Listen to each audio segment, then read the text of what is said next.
Good afternoon, good evening, and good morning to everyone here in the stream. Today, we're here with a very special guest from the Ethereum Foundation. His name is Jason Chaskin. He's the Ethereum App Relations Lead, and I'm really excited to have him on the show. Jason, welcome. Thank you for that introduction, and I'm happy to be here. Jason, welcome to the live stream, and a quick one for our audience. And for our audience here, who are you and what do you do at EF?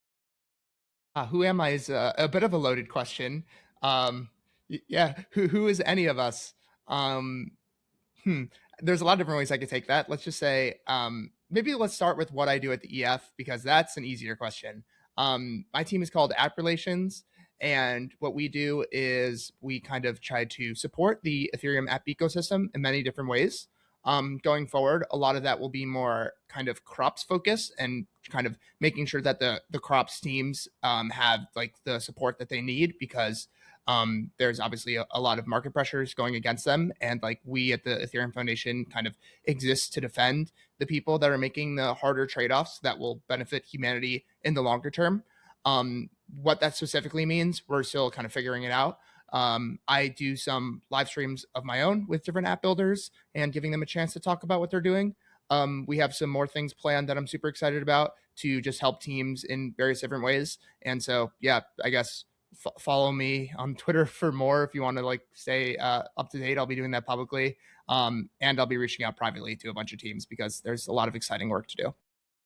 Nice, nice. So, how did you find yourself working with the EF? Yeah. So that's a bit of a story, and I'll tell it in as quickly as I can. So my previous kind of full-time job was actually doing banking, and I did not enjoy it really at all. It was more so I picked a major that I thought was like quote unquote successful, which was finance, because I grew up kind of around the New York City area, and that's just kind of what people do. If you aren't sure what to do, you do finance or accounting, and then your parents are happy with you, and you move on with your life. And that was kind of the path that I took until I realized, wait, I actually don't really enjoy this at all. And then the 2021 bull run came around, and I had a friend that was texting me like the entire time from the previous bull run to that one, just like about how immutable money matters and how Bitcoin matters. And in my head, I'm kind of like, dude, just go away. It's over. We had our fun in college, but this is not coming back. And then immutable money finally clicked when the Fed printed a cajillion dollars to backstop the financial markets during the COVID crash. And then that led me to Ethereum, and it's just been nonstop ever since. And I'm like, okay, I actually want to like contribute to this space. And I didn't exactly know how to do so. And I felt like I definitely did not have the skills. So I quit my banking job, and then I really didn't know anyone in tech in general. So in my head, I just thought, okay, the only way you can kind of contribute to this space is by becoming a software engineer. So I taught myself how to code for a year, and I became like an okay junior software engineer, I guess. But then that was around like after Terra had already crashed and FTX crashed, and there was no chance I was getting a job as like a junior developer. So I'm like, okay, what else can I contribute to this space? And I always enjoyed like the Ethereum protocol, and there was a lot of interesting things going on at the protocol at the time. This was around like when account abstraction was first being rolled out, and blobs were coming soon, and I just started like blogging about them, uh, and I would post a lot of threads on Farcaster. I was at the time very active on Farcaster. I still am very active on Farcaster, despite some people on Twitter thinking that it's dead. The community is still more alive than ever, and if you actually want like real feedback from people other than like people that are just kind of like talking hopium about whatever, I recommend checking out Farcaster. But yeah, and so then someone on the Ethereum Foundation leadership team posted that they were looking for someone to work with them on like various different research projects, and I DM'd him my blog, and that was about 2.5 years ago, and I've been at the EF ever since. Super, super. Yo, that's really inspiring coming from well, TradFi angle and then coming into crypto. I think that's really, really interesting. There's a saying out there that goes like, men have two lives. The second one begins when they realize that they've got one, and that's kind of like the story which I'm hearing today from you. So it's really inspiring to have you on board, and really excited to have you on. So let's talk about the state of Ethereum today, right? Let's go straight into it. Recently, I think about a week ago, or just a little bit more about a week ago, Vitalik announced that Ethereum is going to position itself moving forward as sanctuary technology, and issued a mandate that promotes it as self-sovereign, censorship-resistant, kind of fits into that whole crops sort of like a framework. And it's also the opposite direction of what big tech really is, right? Whose motivations are essentially I'll give you convenience in exchange for your data, which I'll monetize later, right? So this is kind of like going against the grain here. Coming from EF, what was like the internal motivation behind this announcement to essentially direct into that whole crops angle? Yeah, I think you're right in calling out that it's against the grain. And the fact that it's against the grain is the exact reason why the Ethereum Foundation kind of has to support these qualities. And then maybe let's take a step back. The crops qualities are the qualities that make blockchains unique in the first place. Like you can make a programmable money on a database. You can just set up a program, everyone calls it, and there you go. Boom, you have programmable money. But it's not trustless. It's not censorship resistant. It might be closed source. It's not going to be private. It's certainly not secure. We see kind of hacks happening all the time in the Web2 world. So like, what are the unique properties about blockchains? It's the fact that they have crops. But the problem here is that sometimes there's like kind of inverse incentives to have crops throughout the entire stack. Ethereum at the infrastructure layer still has more work to do, but has done a good job of preserving those principles, despite a lot of people taking kind of shortcuts that get rid of the properties that make Ethereum unique in the first place, and like a lot of competitors throughout the years. But we want to make sure that people have the ability to access Ethereum self-sovereignly throughout the entire Ethereum journey and in a strong way. And with that, that means also having trustless kind of access layer. With that, you can think of like the wallet. And making sure like it's easy for you to be able to either connect to like a distributed RPC network or run your own node. So you could have like private reads and writes to the blockchain. But that also means having self-sovereign kind of use on the application layer as well. And that means like not having an entity that can just blacklist you or block your transactions. There should be a way to interact with Ethereum fully self-sovereignly. And Ethereum Foundation specifically is there to support that. Now, with that being said, that doesn't mean that we as the Ethereum ecosystem should just give up on kind of the, I'll say like centralized adoption route as well and go all in on crops, because people want the convenience. Like even majority of people, when they use Ethereum in like 5 years, I think will not use it self-sovereignly. But the fact that they can is what keeps the intermediaries that are providing the convenience in check. And then they don't kind of drift into like this corpo slop world that like Vitalik has talked about, where like we have these like addictive feeds that we know aren't good for you. And so much to say there. Like you can tell that these websites like just are like Web2 platforms are not built for us anymore. And that's because we don't have the freedom to exit. And so you need kind of this strong crop self-sovereign layer. And that's what the EF is there to protect. But we also need people pushing adoption. And that's kind of what the rest of the community will be focused on, and the EF people as well. But yeah, it's a delicate balance and we need to like kind of nurture it.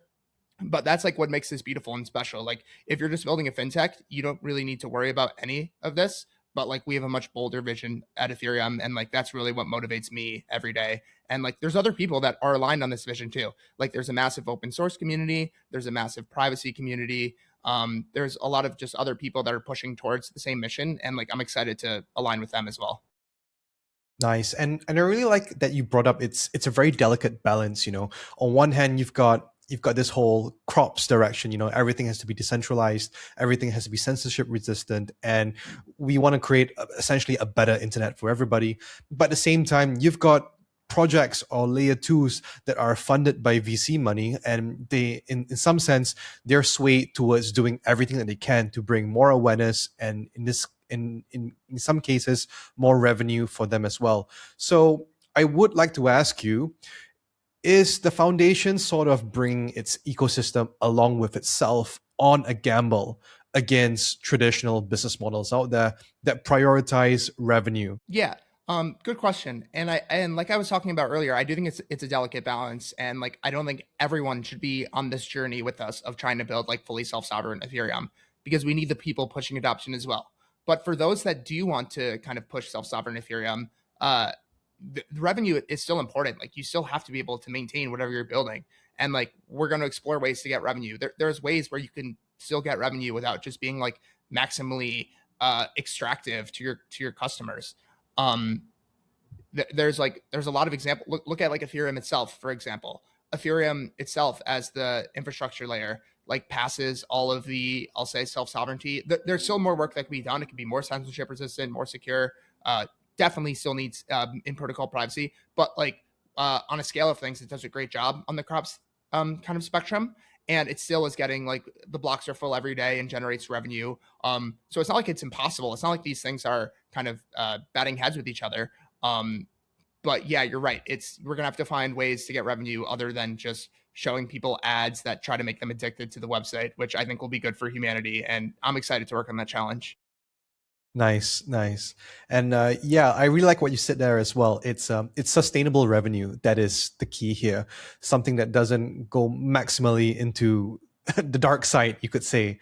And we live in some really interesting times right now. We've got AI on the horizon, and blockchain essentially has been positioned to be the infrastructure to run AI commerce.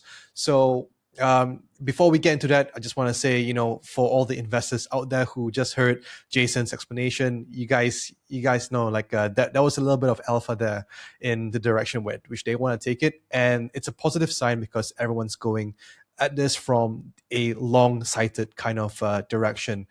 With that said, what do you think is essentially the EF's moat, right? Defensible moat in supporting the age of AI and DeFi here. Yeah, I guess maybe just to follow up what you just said there with a little bit of a disclaimer, definitely nothing I'm saying here is investment advice. And I'm speaking on behalf of myself and not the Ethereum Foundation. So yeah, that's my little disclaimer. But I guess if I'm fully understanding your question, you're wondering what is like Ethereum's unique place in the world with AI and DeFi, or what exactly was the question there? Yeah. Essentially, EF is the infrastructure that's been poised to support most of AI commerce. What is this defensible mode compared to, well, I guess the other blockchains out there, or non-blockchains, so to speak? I see. Got it. Yeah. So when it comes to AI, it's an interesting kind of period right now. One descriptor that someone said that I kind of resonated with was AI agents are like when Ethereum was first launched, and it was 2015 and 2016. And you can tell they're going to be really powerful, but there's not kind of any smart contracts that anyone's using that are meaningful today. But one thing that's exciting about our world in general is that like we build for the future and we want to prepare for that world when it comes and not be sitting on our hands and being like, oh no, AI's here and we're not ready for it. So a lot of people are doing so much great work with AI agents.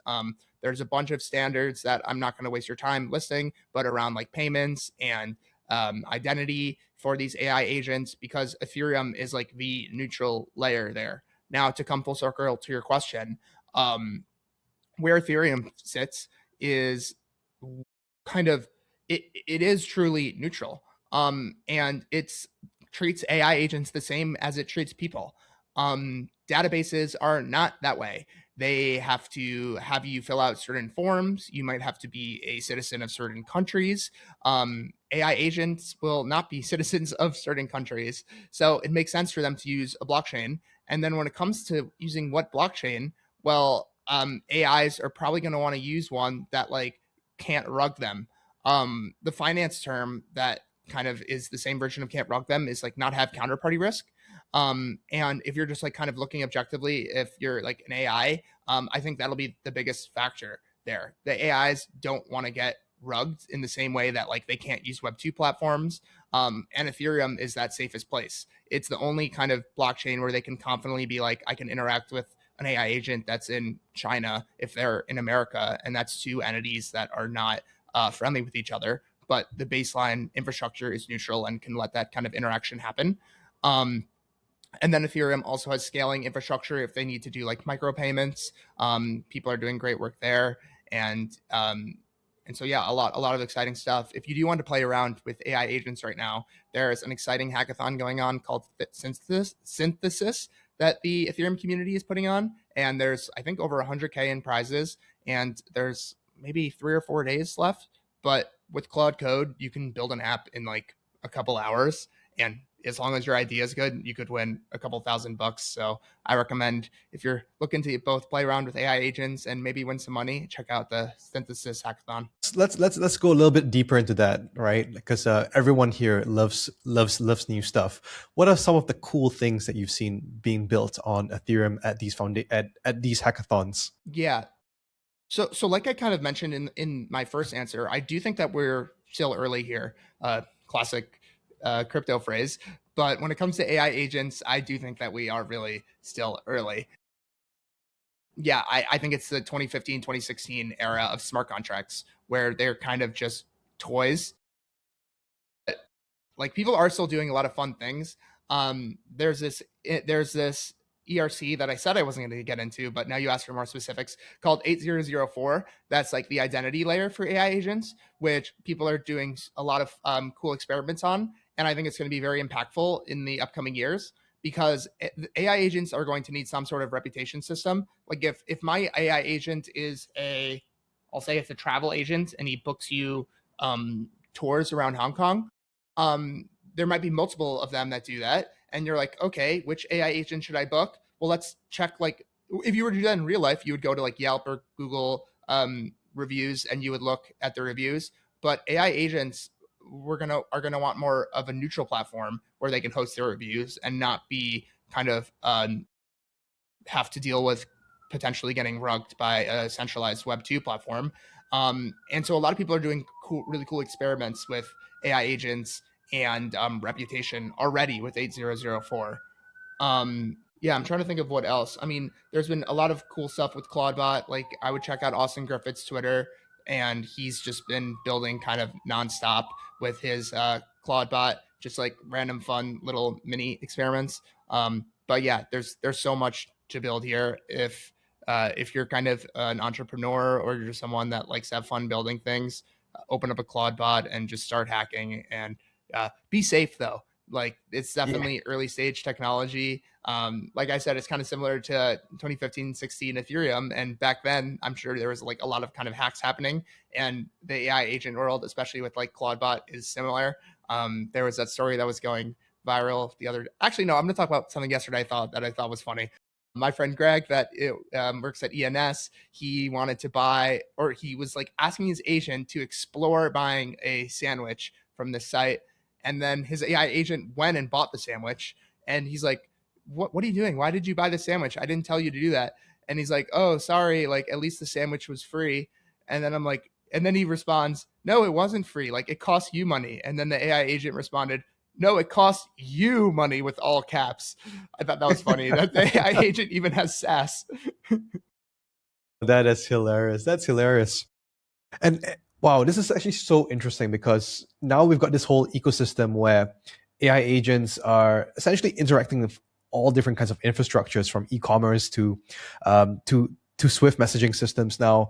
How are the layer twos keeping up with this, right? Like what's kind of like the shifts that they have been moving into? Yeah.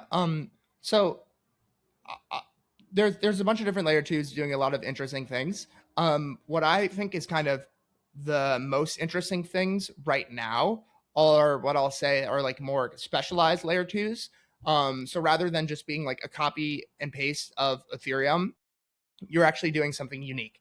And there's a lot of different things happening there. One of them you could look at as something like Robinhood chain that's about to launch soon, where they're building a chain and an ecosystem that's kind of centered around tokenized assets, because Robinhood obviously has a massive kind of Web2 arm that builds tokenized stock, or sorry, actual stocks, or not that tokenized stocks are an actual stocks, but like I'll say Web2 stocks. And now they're going to build Web3 stocks on their Robinhood chain and build an ecosystem around that.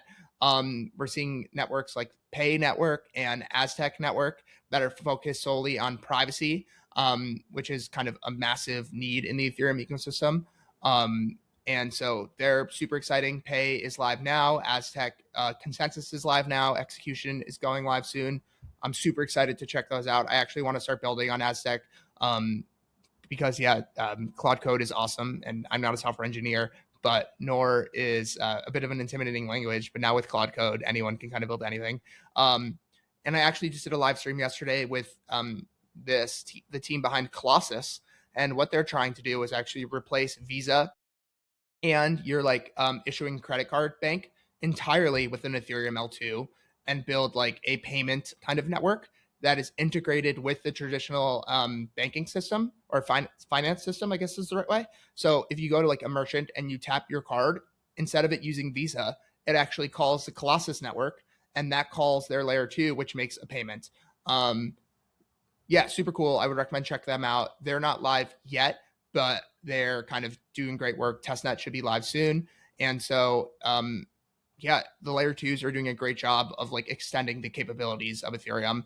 And then there's still layer 2s like Arbitrum and Base and OP Mainnet that are doing a great work of just extending block space. So if you ever need like extremely, and like something like Lighter, if you ever need like extremely fast transactions or like guaranteed like cheap transactions to do like things like micropayments, they're doing great work for applications like that. Nice.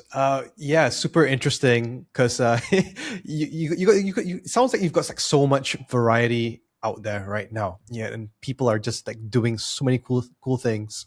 You did mention something about encryption, which I think is has always been a very sticky point for a lot of financial transactions when it comes to the blockchain. And just like thinking out loud here and playing a bit of devil's advocate, we've got all these layer 2s and AI agents that are mass expanding. They're going out there breaking stuff, finding new use cases. Is privacy ever something which they keep in mind when they go out to build something, or do they just like I'm just gonna put everything on an AI bot that is my identity from now on? Just go ahead and roll with it. Yeah, that's a good question. I think that to answer it, you kind of have to think of where AI agents are today and where they'll be in, I don't know, 5 to 10 years and longer than that. Where they are today, I think we should actually kind of be realistic here. There are some people that like to like dish out hopium. I'm certainly not one of those people. And a lot of those AI agents that like people claim to be like fully self-sovereign is not really the case. There's really like a human prompting it to do everything. And so with that, since there is a human behind it, humans really care about privacy. I could go into the reasons, but I'm sure you've heard them a million times. And so with that, it's really the human behind the AI agent right now. So like the human wants privacy, so therefore the AI agent wants privacy.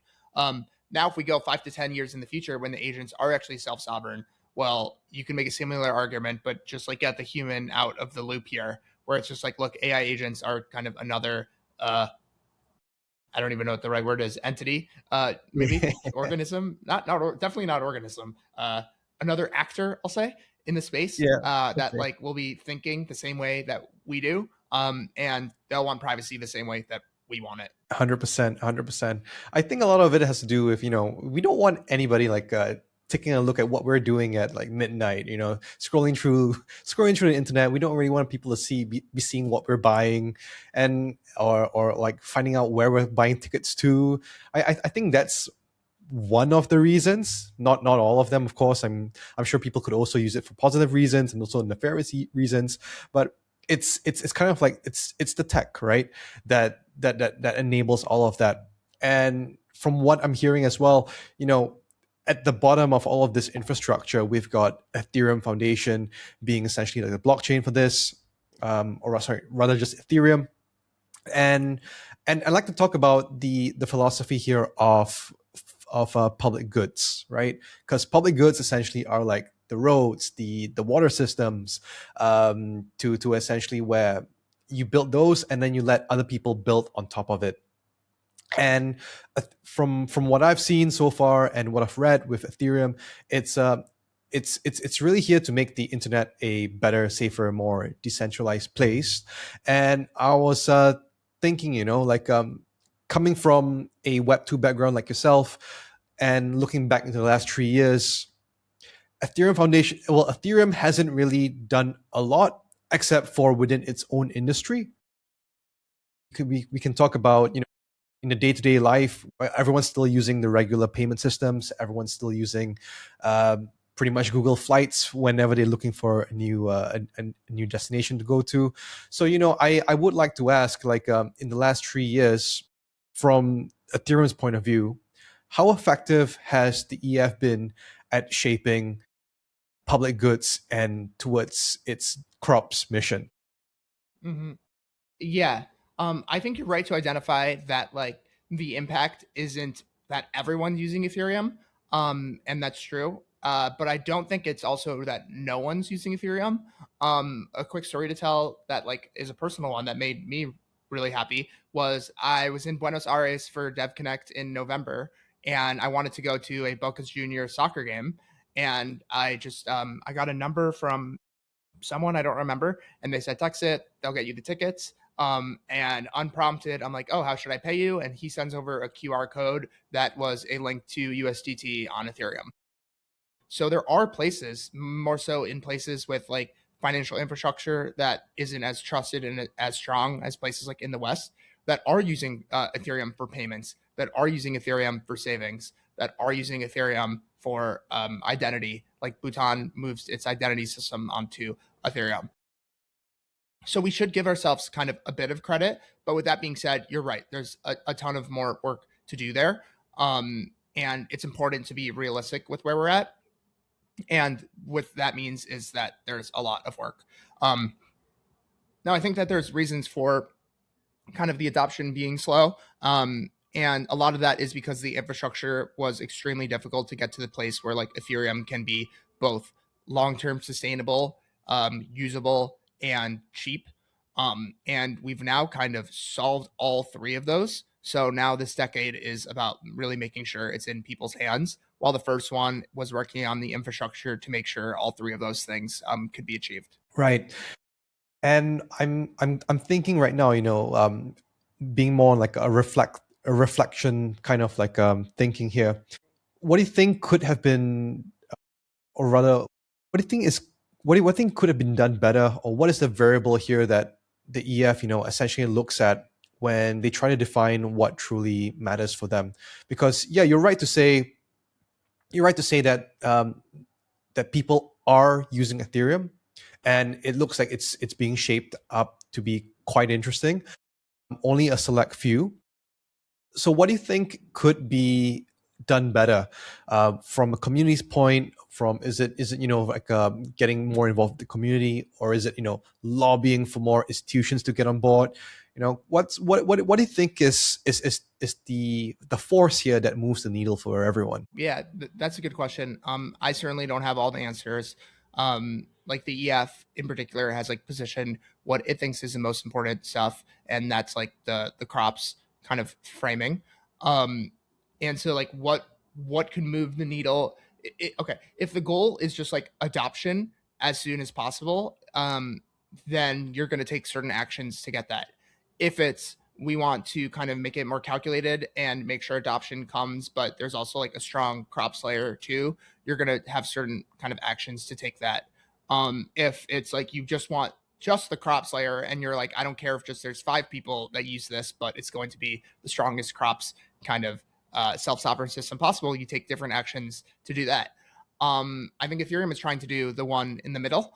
And so with that, it's going to be kind of a lot of different efforts across the ecosystem. We need people that are even talking to governments to integrate Ethereum into government technology. We need people that are kind of talking to the financial institutions and telling them about why it matters.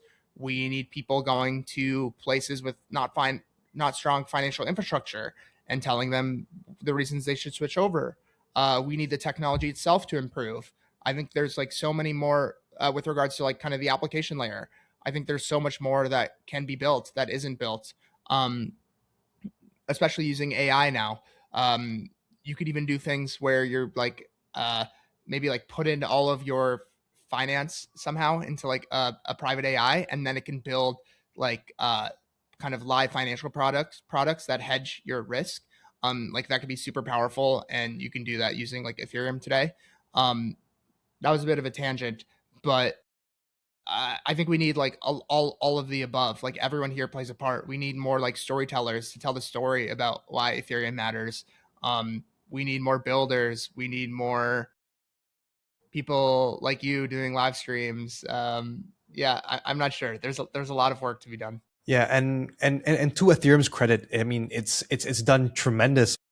But personally, I feel that Ethereum has done tremendous work, especially in the DAT space, in the last year and 2 years. Maybe not just Ethereum, but also the community as well. You know, and having this crops infrastructure being sort of like the direction moving forward, and then we've got all these like institutions coming in. I'm kind of trying to draw the conclusion here, or maybe like the step forward when it comes from an institutional lens. You know, Ethereum, digital asset, same time it's crops, which kind of sounds like ESG to some degree, but on the digital space, you know, what is the it's an outcome which I don't personally have an idea of what's going to happen yet, but it's sounding interesting, at least for the people I talk to, especially for capital deployers, especially for the VCs in the space, and also for builders, because now they're all thinking of, you know, what do you think could possibly happen if Ethereum is in the crops direction? What could we build to service all these other players coming into the market? Yeah, it's funny you make the ESG comparison because this is not a full thought out thought, so take it with a grain of salt. But the first thing that comes to mind when you said that was it's kind of like in my opinion the antithesis of the ESG era, where I used to work in finance, and the companies would kind of just manipulate certain things to pass this like ESG score, but it was like all just for kind of show to be like, hey, look, I'm like fake trying to do this thing, versus like the crops kind of infrastructure is like actual properties you get for. Sorry, give me 1 second. It's really bright in here. I'm gonna. All right, sorry about that. That was shining in my eyes. All good. The crops properties are like actual like tangible properties that you get from integrating this into your infrastructure, and like that's the reason why institutions are choosing Ethereum. There was this clip from the head of crypto at Robinhood that said like the reason why we chose Ethereum is because it is neutral and there's not a central entity that is like telling people to restart their validators every so often, and that means they could like steal their money, and like you get that property where it's like neutrality and like you know that your money is safe and secure because of crops. It's not like this thing, ooh, I'm going to integrate ESG just so like I get a high score and like people aren't yelling at me online. No, like these are like the actual properties that make the blockchain unique, and like that's why institutions are flocking to Ethereum. Nice. So just moving on a little bit, to like the next segment.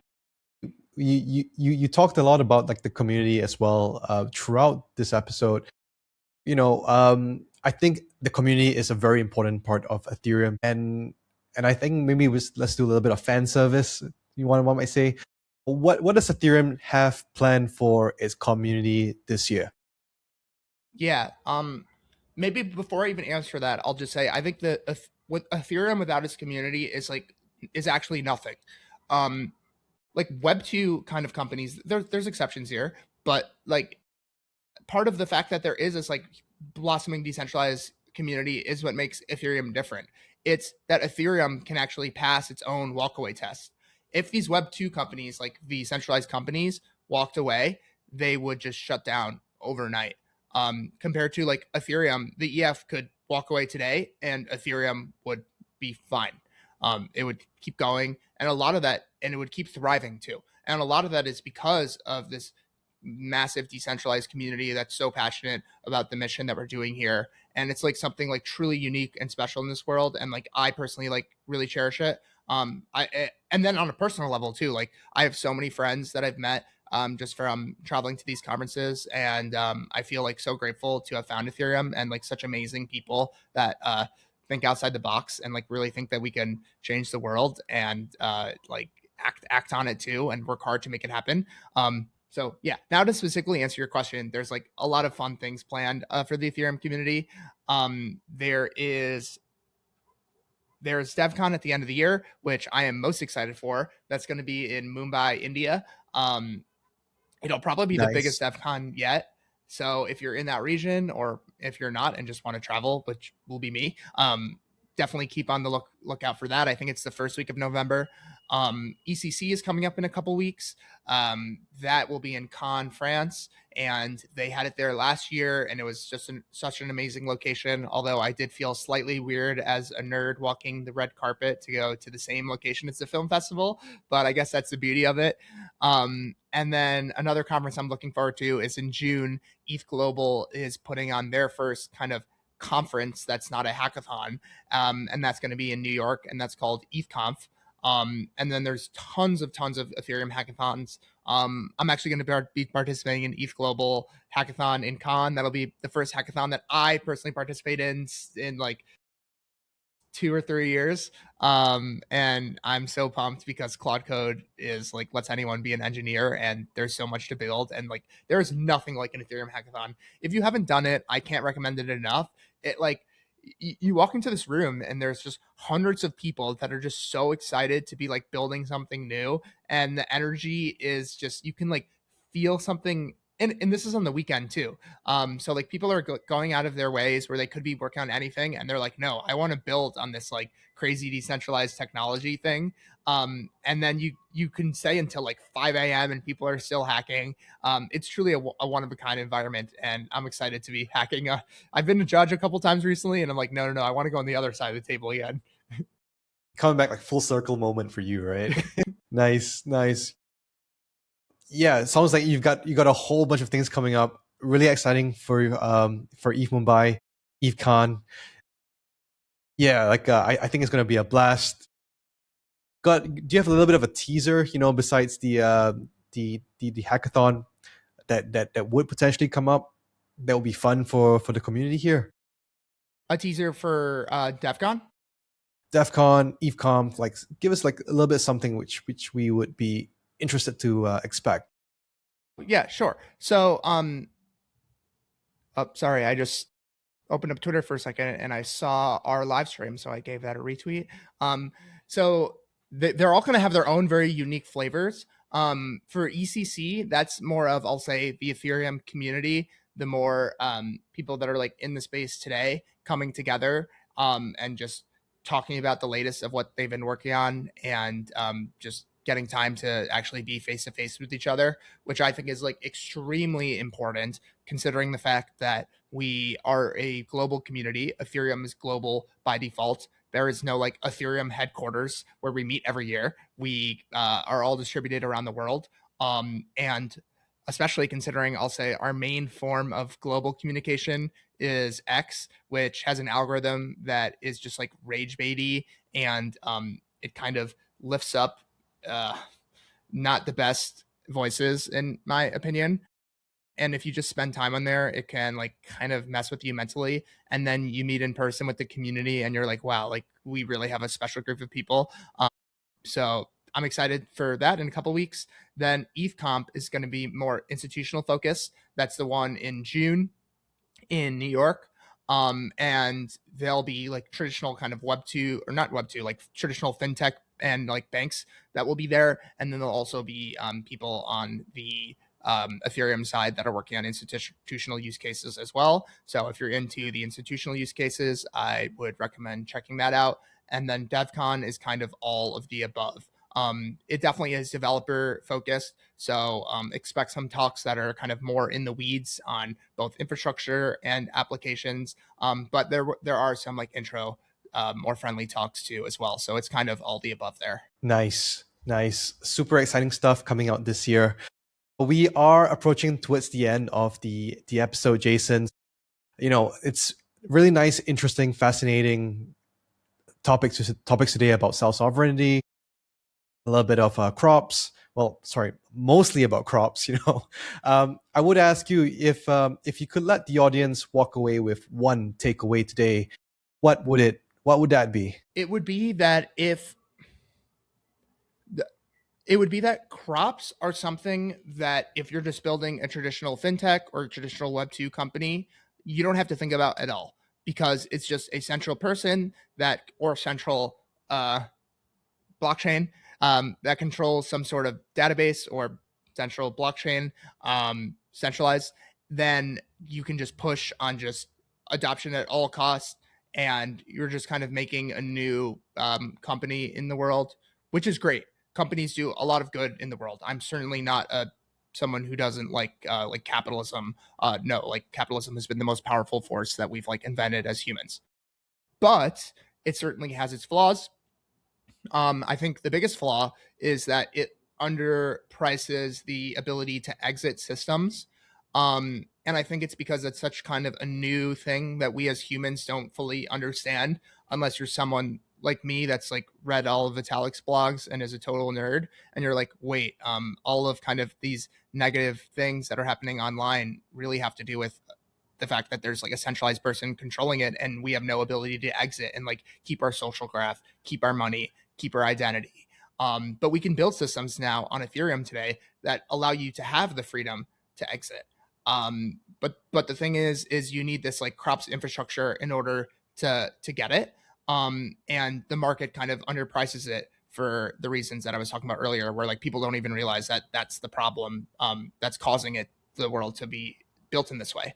And so it's this very difficult challenge that we face, where we want to kind of keep pushing on crops, but we also want to keep pushing on, I'll say, like infrastructure that does introduce intermediaries and provides convenience for users. And it's a very difficult balance, but it's like if we succeed, like we will actually like change the fate of the internet. And if that's not a mission worth fighting for, there's plenty of Web2 companies or fintechs, go work for them. But if you're inspired by that, yeah, join us and let's change the world. Super inspirational, Jason. This is like hearing a captain saying, "Full speed ahead, guys. We've got some lifeboats on the side. Don't worry. But if things go well, yeah, we're all gonna sail really, really fast into the sunset. Well, not the sunset. Well, yeah, you know what I mean. Like, everyone's gonna benefit from that, right? But yeah, it's really interesting. Okay, what is the best way that people can find you and get involved with the EF?